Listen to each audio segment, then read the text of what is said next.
it's How like ridiculous is that? hang on, it's like it reminds me of that scene in The Simpsons where they're saying the baby gets the electric chair or something in Texas. Uh, Well, that's way extreme. I'm gonna actually look for that right now. how you gonna sue a 4-year-old? I mean, how much money do they have? Well, you sue the parents. Well, then sue the parents. Don't sue the 4-year-old. Well, Yeah, like here we go.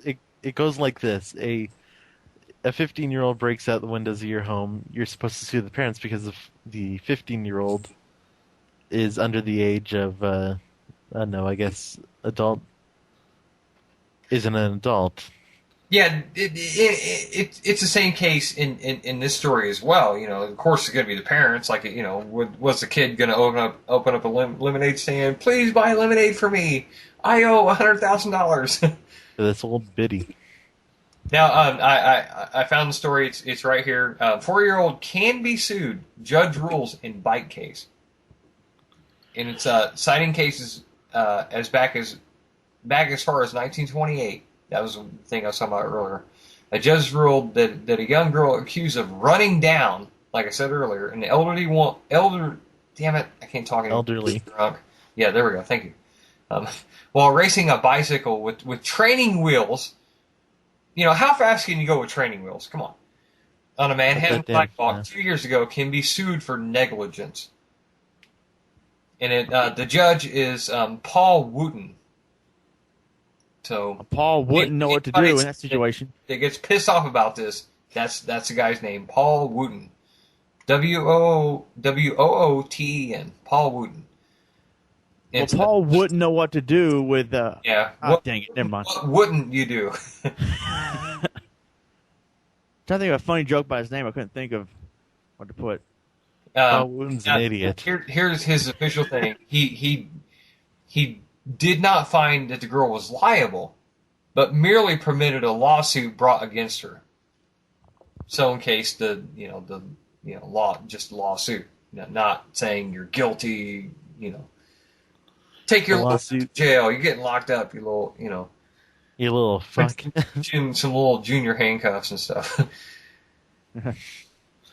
The bailiff is like walking them down, and they keep stumbling over their shoes or something like that. Yeah.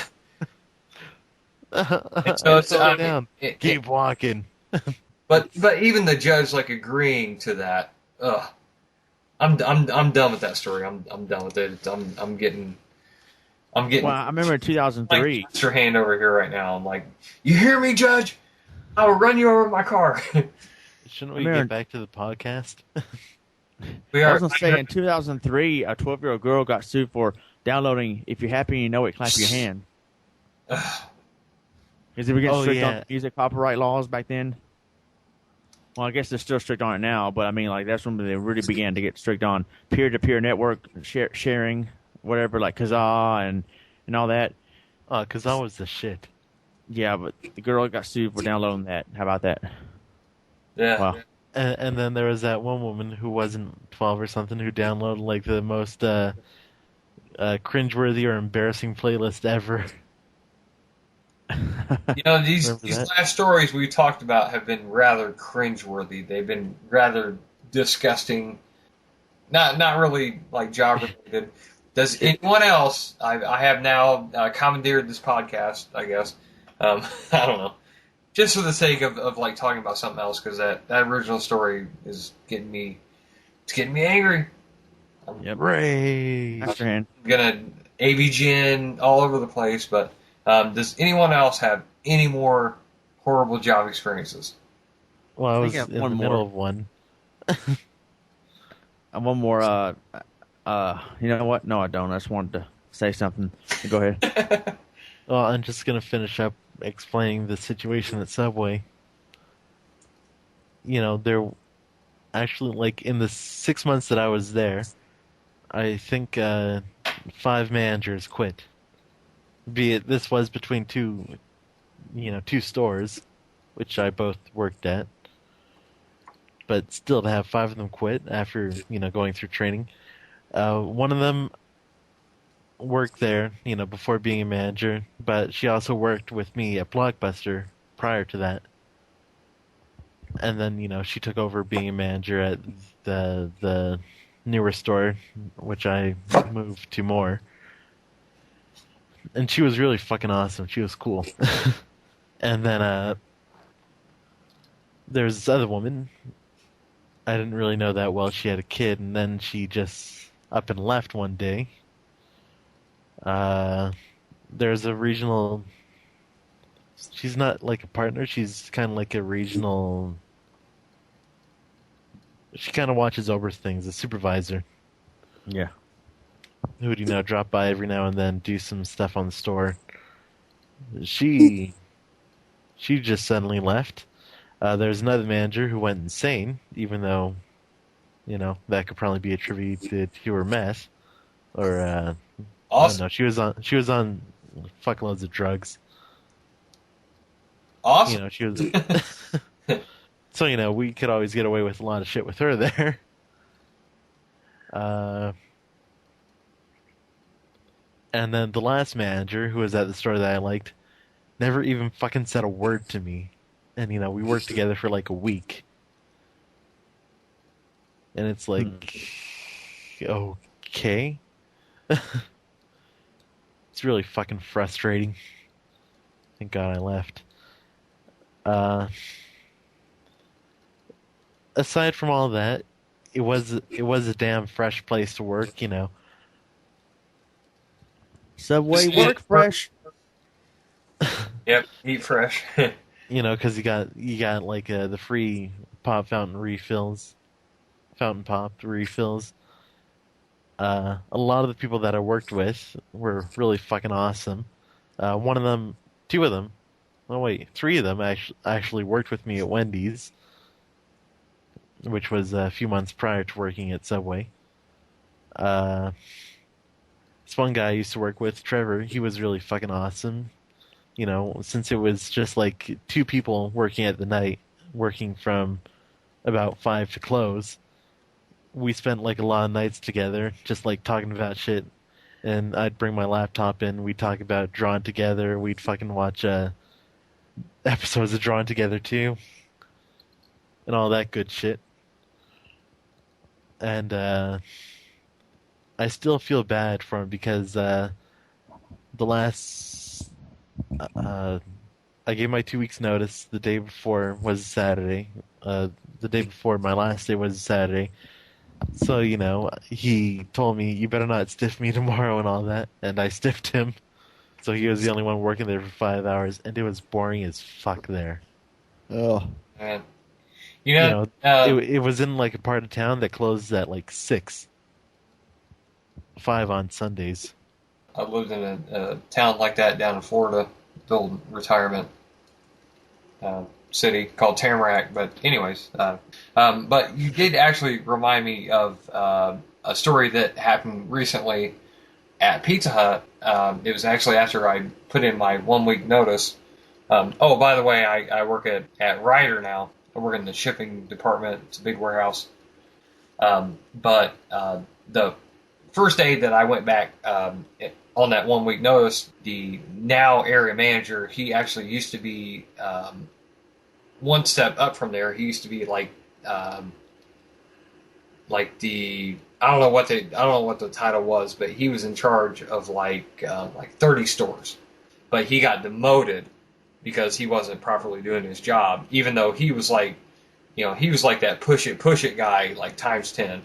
Anyways, his name's Paul Miller, and Ronnie knows all about Paul Miller. Oh yeah, yeah. He actually was there. It was a Tuesday, and the reason why he was there was there was a lady that was a cook, and she was being promoted to shift manager, and so it's usually the area manager's job to guide them through the like two of their shifts where they're actually in the lead, just to make sure that they got the job down and they get all the paperwork done correctly and all that.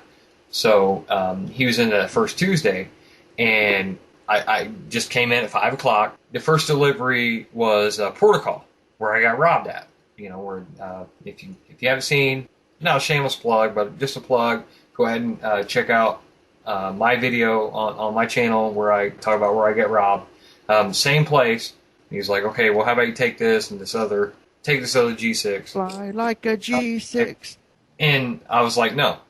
And he was like, well, what do you mean no? And I was like, well, I actually got robbed at this apartment complex, and I made a promise to, some of my friends and some of my family that I'd never go back to this place again. And he's like, yeah, but if you look on the ticket here, it shows that pizzas have been delivered to here like 6 times. But anyways, that wasn't the point. The point is that in that video that I made, what I said in that was, I don't care what they tell me. I don't care if I get written up or I get fired. I will not ever deliver there ever again. And that was me going against the area manager right there and saying no. Yeah, but they've been delivered to this many times. Yeah, but here's the thing: is that I made a promise, to the people that I care about that I will not go back there again, and I will not go back there again. And he was like, all right, okay, whatever. And I was like, okay then. And so I skipped that, and I went to some other deliveries. Yeah. That guy, before then, there was other places. There's this place that we delivered to, and finally, after some time, he was like, okay, I guess you shouldn't deliver there after dark. This is a place where people got killed. People got murdered. Like, we shouldn't even have gone there during the day. Yeah. Now, mind you, back to the porter call thing, I got robbed there during the day. This is like 7 o'clock, and it was like the beginning of May, I believe. Anyways, we went to that other place, and that other place was worse. You would even go there during the day, and they would have like cop cars there, like just doing like security and stuff. It was fucked up. But yeah, I mean, it was like, dude, there's no way. I mean, it didn't even come down to me being like, okay, this is my last week. It just came down to, it didn't matter whether it was my last week or not. I wasn't going to go back there again. I had already told, right after I got robbed, I told my manager, Sandy, I'm not going to add another story to the Horrible Job podcast by getting robbed again. Right. It's not going to happen. So, yeah. But I mean, I stayed strong to that. I expected him to start a big problem with me because he was like, Mr. Push it. But he just like, all right, whatever. And he walked away. Was all mad at me and stuff. Maybe he knew that it was like my last week, but it really didn't matter. I wasn't going to go there. If he would have been like, you're going there, I'd have been like, you know where I'm going? I'm going home. Fuck you. Peace. Right. It's not worth it going there again after that. That was a good way to end this damn podcast. Damn right. Yeah. So I take that there's no more stories, and we'll end on that. Sound good? Damn right. Yep. All right. This has been the ST2K Worst Job Experiences Redo. I've been your moderator and host, BaerXIII. Redo, it's a part 2. Part 2. Part 2. I've been BaerXIII along with the Jman, Jman46241. And the Ronmower Man, Ronmower Man 46241. 1991. Yeah. No. And so from all of us, sayonara and good lulls. See ya. ECW. Have a good one.